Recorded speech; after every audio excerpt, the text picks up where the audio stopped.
So let's start at the beginning of this, because when did you know? Because when you started your royal household career, you were only 18 at the time. You said that the splendour of walking into this palace was just eye-opening in a way, and eye-opening more than just the luxury that you were surrounded with, but because it was the first time that you were around anyone from the gay community. Absolutely. You see, coming from a northern background, a coal mining community in the north of England, 2 up, 2 down with a tin bath, no bathroom, into Buckingham Palace, and there was confronted with this luxury, but also diversity for the first time. I was 18. I was naive and young and innocent. I didn't know what the world was about. And at that point, did you begin to be attracted to men? Well, I think I always knew that, but I always knew I wanted to be married too. Right. I wanted to get married. I wanted a family. I mean, to travel through this life in a transient world, which I thought it was then, would have been very difficult, but I did want to get married. Yeah. And I did look out for And the Queen a girl. advised you to get married, didn't Well, she she? said to me one day, "Have you ever thought about getting married, Paul?" I said, "Well, yes, I have, Your Majesty." She said, "Well, it's the foundation of life, you know, and then when you have children, you realise how wonderful it is." What do you think was her motivation for asking you that question? I think all the people around her she cares about. She cares about those who devote their lifetime of service to her. She wants them to be happy, and she must have looked at me and thought, "You poor little sausage. You know, it's about time you got married." And she knew me well. I stood beside her for 10 years. Well, she didn't know you that well. Well, I think she might have. Do you? I think the Queen is a very astute woman, and she knows her staff inside out. But the problem is, I guess, and in having to be faced with that decision, this must have been what was so confusing for you at Yes. the time, is you want a family, you want to get married, but you also know in your heart of hearts deep down that you are attracted to men, and that at some point in your life that you will probably live that lifestyle. You can't switch that tap off. That's just a yearning inside. So then you're faced with what happened to you, and you said one of the most heartbreaking things you've ever had to do was tell your family. How do you, as a father with 2 children? I love my wife. I still love my wife. Of course. I love my boys. They're the best thing that ever happened to me in my lifetime. And to sit with them and talk about my sexuality and to cry with them and say, "This is your dad. I'm your dad.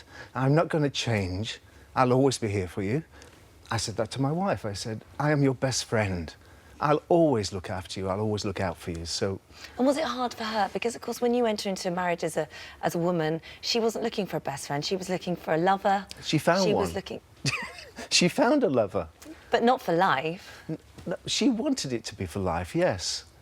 So But that's I think she difficult. went into it with her eyes wide open. Do you think so? I think so. Did she know? Well, she knew of me in the palace, and she knew my lifestyle in the I mean, palace. there had been other sort of quite seedy things that had broken in the newspaper about things that might have happened on board Britannia and other people. So do you? I have to ask you. Do you think she knew you were gay when she married you? Do you know, I don't like that word. Gay. What's gay, Phillip? Well, it's something to be very proud of. There's nothing to be but ashamed of. I think everyone is a sliding scale from black to white. I think we're all in that mix somewhere along the line. Yes, I was attracted to men, and she knew that. But I was also attracted to women, and we had a wonderful life. My golden years were marrying Maria and having our boys. I will never regret that. I would not want to turn the clock back and change that in any way. That's who I am.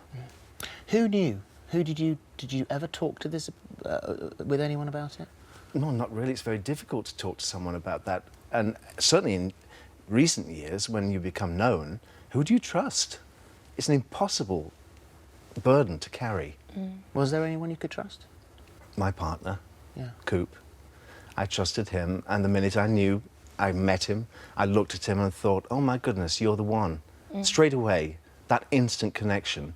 And he's given me the strength to be able to do this, and we support each other now. Did your former employer, because we said it in the press, and you never know how much you've actually said, but did your former employer know? I never had that conversation with her. I think it was explicit. I was her best friend. I was a great advisor on what to wear and when to wear it. I did great flower arrangements.